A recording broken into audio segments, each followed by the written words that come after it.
আসসালামু আলাইকুম। তোমরা যারা চিন্তা করছো কিংবা প্ল্যান করে রেখেছো তোমরা আ লিবিয়া গিয়ে ইতালিতে যাবে বাংলাদেশ থেকে বাই রোডে। এ তোমাদের জন্য ভবিষ্যতে সবথেকে একটি অন্ধকার জীবন দাঁড়িয়ে আছে, তা একটি বাস্তব গল্প শোনাবো।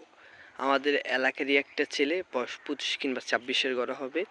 তিনি বাংলাদেশ থেকে লিবিয়া হয়ে ইতালিতে যাওয়ার সময় মারা গিয়েছেন। খুবই মর্মান্তিকভাবে লিবিয়াতে মারা গিয়েছেন। গত ৫ থেকে ৬ দিন আগে আমি তার ভাইয়ের থেকে শুনলাম তিনি বাংলাদেশ থেকে দুবাইয়ের উদ্দেশ্যে রওনা হন। সেখান থেকে তিনি মিশর যান, মিশর থেকে তিনি তারপরে লিবিয়াতে যান।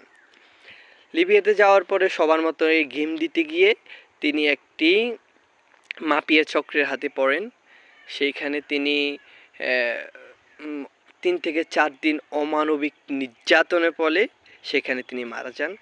গতকালকে তাকে আনা হয় বাংলাদেশের মধ্যে। গতকালকে তার রাত ৮টার দিকে তার জায়নামাজ সম্পূর্ণ হয়। শুধু নট অনলি আমাদের গ্রামের একটা ছেলে ইতালিতে লিবিয়া থেকে ইতালিতে যাওয়ার সময় মারা গেছেন এটা না, বাংলাদেশের মধ্যে হাজার ছেলে আছে, হাজার মধ্যবয়স্ক লোক আছে যারা ইতালিতে বাইরোটে ইতালিতে লিবিয়া হয়ে ইতালিতে যাওয়ার সময় মারা গিয়েছেন। বাংলাদেশের মধ্যে বহুত এরকম লোক আছে। সো আমি এইটাই বলবো যে তোমরা যারা চিন্তা করছো যে লিবিয়া হয়ে ইটালিতে যাবে, অন্তত এই চিন্তাটা এখনই মাটির মধ্যে পুঁতে ফেলো। কারণ লিবিয়ার মধ্যে খুব কম সংখ্যক লোকে আছে লিবিয়ার মধ্যে গিয়ে বাংলাদেশে সুস্থ সবলভাবে ফিরে আসতে পেরেছে। খুব কম সংখ্যক লোকে আছে, বেশিরভাগ লোকে পঙ্গু হয়ে বাংলাদেশে ফিরে এসেছে। বেশিরভাগ লোকেই লিবিয়াতে গিয়ে দালাল চক্রের হাতে পড়ে হাজার হাজার লাখ লাখ টাকা হারিয়ে সর্বশান্ত হয়ে বাংলাদেশে ফিরে এসেছে। আর বেশিরভাগ লোকেই লিবিয়াতে গিয়ে মারা গিয়েছে, বাংলাদেশে আর ফিরে আসতে পারেনি বেশিরভাগ লোকেই। সো আমি তোমাদেরকে বলবো যে এটাই বলবো যে লিবিয়াতে অন্তত যাওয়া বন্ধ করো বাংলাদেশ থেকে। লিবিয়াতে যাওয়ার চিন্তাটা একবারে মাটিতে পুঁতে ফেলো। কারণ লিবিয়াতে গিয়ে খামোকা তুমি টাকাও হারাবে, তোমার জীবনও হারাবে। তো লাভ কি এরকম এরকম জীবন? তাহলে লাভ কি? এর থেকে তো তাহলে আমি মনে করি কুকুরের জীবন ভালো, তাই না? যে তুমি টাকাও হারালা, তুমি তোমার নিজের জীবনও হারালা।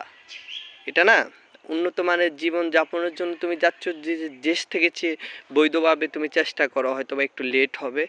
তুমি অবৈধভাবে তুমি লিবিয়াতে যাবা, সেখানে তুমি তোমার হয়তো বা অর্ধপঙ্গু হয়ে বাংলাদেশে ফিরে আসলা, হয়তো বা সব কিছু হারিয়ে সর্বশান্ত হয়ে গেলা, কিংবা হয়তো বা তোমার নিজের জীবনটাই হারালা।